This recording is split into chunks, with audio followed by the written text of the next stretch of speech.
The Lashkar-e-Toiba is probably the most dangerous terror group globally after the Al-Qaeda. The statement has come from the U.S. Assistant Secretary for South and Central Asian Affairs, Robert Blake.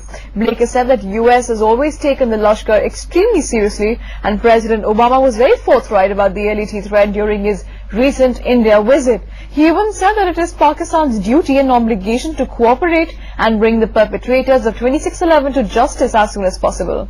Blake said, and I quote him here, "Now American counterterrorism experts identify LET as probably the single most serious counterterrorist threat after the Al-Qaeda," unquote.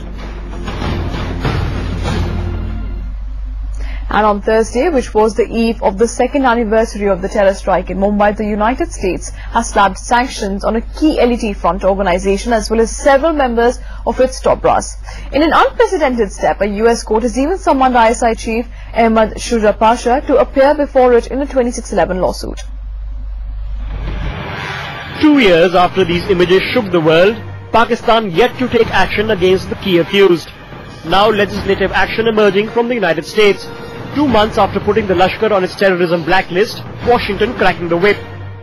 Fresh sanctions this week on the Falah-e-Insaniyat Foundation, another LET front. US Department of State Coordinator for Counterterrorism Daniel Benjamin saying that amendment of the LET designation to include FIF shows that the United States will not tolerate any support to this organization. Also noting that LET has attempted to use FIF as a way to evade scrutiny. This designation will help put an end to that attempted evasion. 3 LET top bosses also branded global terrorists. These include Mia Abdullah, head of the LET's Traders Department, Mohammad Naushad Alam Khan, a key financial facilitator for the outfit, and Hafiz Abdul Rauf, LET senior leader and current head of the Falah-e-Insaniyat Foundation.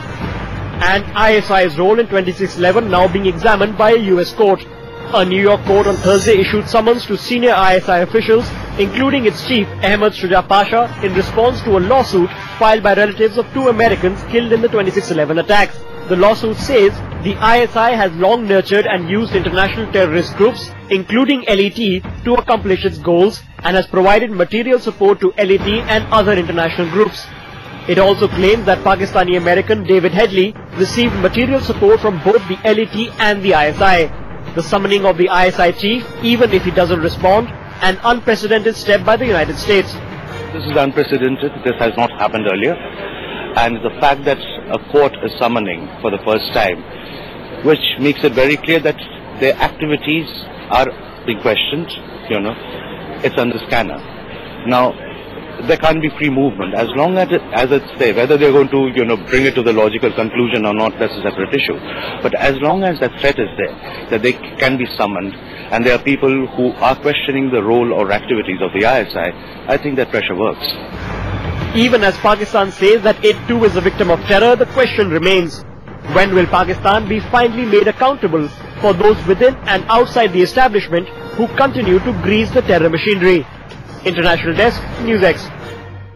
10 terrorists carried out one of the deadliest attacks on Mumbai that lasted for over 3 days.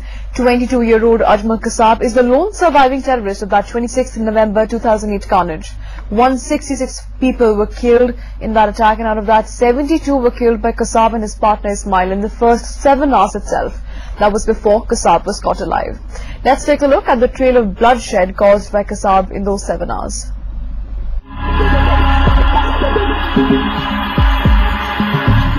Kasab's trail of blood began when he and Abu Ismail got off a taxi to enter the CST railway station around 9 p.m. on the 26th of November 2008.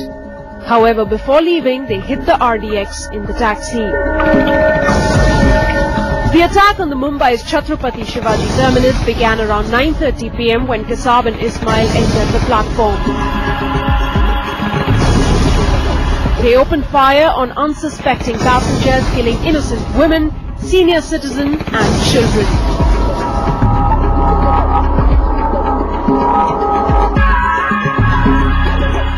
After the bloodbath at the railway station, they crossed over the bridge and came down the by-lane of the Times of India building and entered Kama Hospital. At this location too, they fired indiscriminately and threw hand grenades on the police. Kasab along with Ismail then walked down Mahapalika Marg and entered Badruddin Tayyabji lane. Here, hiding behind a tree, they fired upon a police squalus coming towards them, killing Hemant Karkare, Ashok Kamte and Vijay Salaskar and injuring Constable Arun Jadhav. Then taking over the police car, Kasab drove it towards Metro Cinema Square. Once again, they fired indiscriminately at the unsuspecting crowd which had gathered at Metro Junction.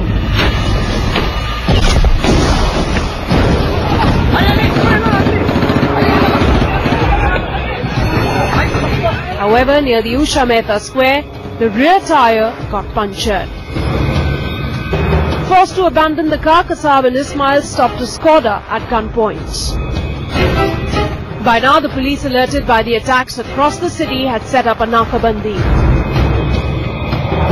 With Kasab at the wheel and Ismail sitting in the co-driver's seat, the two headed towards Girgaon Chowpatty.